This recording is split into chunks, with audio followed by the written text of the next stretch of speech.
How far did you go to make the love of your life stay forever? I found out my husband was on a dating app, so I catfished him to make him stay. Martin and I had been married for 30 years. We first met at a seminar and I wasn't really paying attention to the people around me that day. Like half of my brain was digesting every word the speaker was saying and the other half was processing the reality that I had just been dumped by my previous boyfriend of 8 years. But Martin was persistent in taking me out on a date. He got my number from a fellow attendee and set a coffee date where we spent the whole day just talking and knowing each other's life story.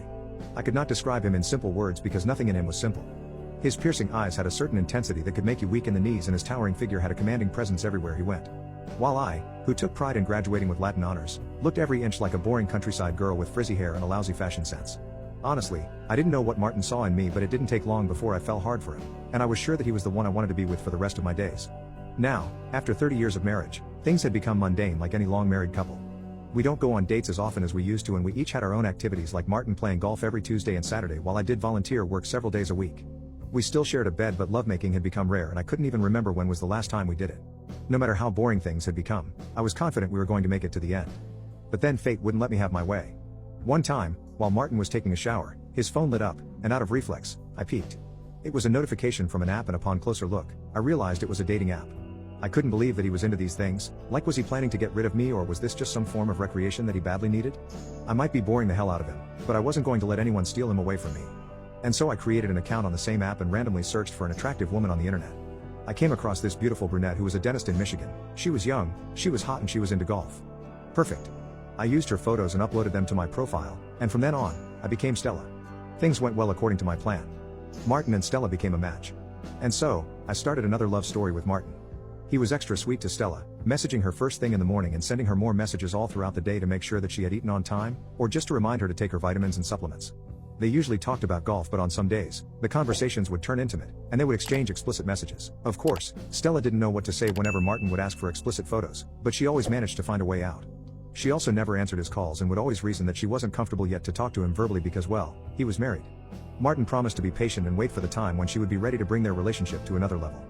But even if he was talking to my alter ego, I still felt jealous because he was obviously falling for Stella, and this made me hate the real owner of Stella's face.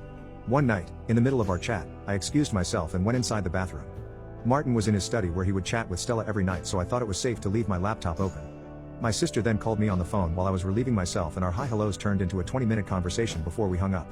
To my shock, Martin was standing right in front of my laptop when I went back to the bedroom.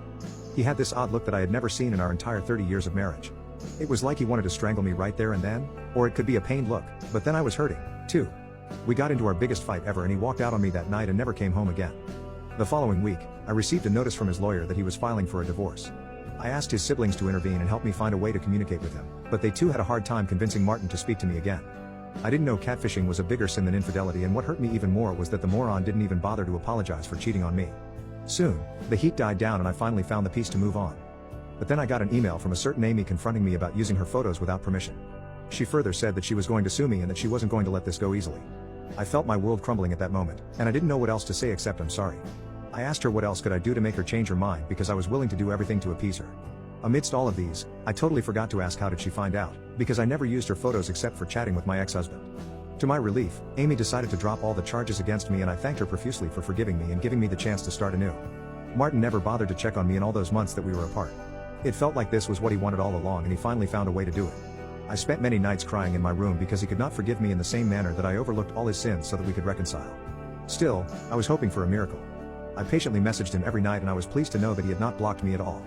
And so, I continued giving him updates about my life, despite him not reading any of my messages. One time, I saw him post an update on my feed, and I said to myself maybe it was something really important to him, because, in the 10 years since he signed up, he hardly shared anything.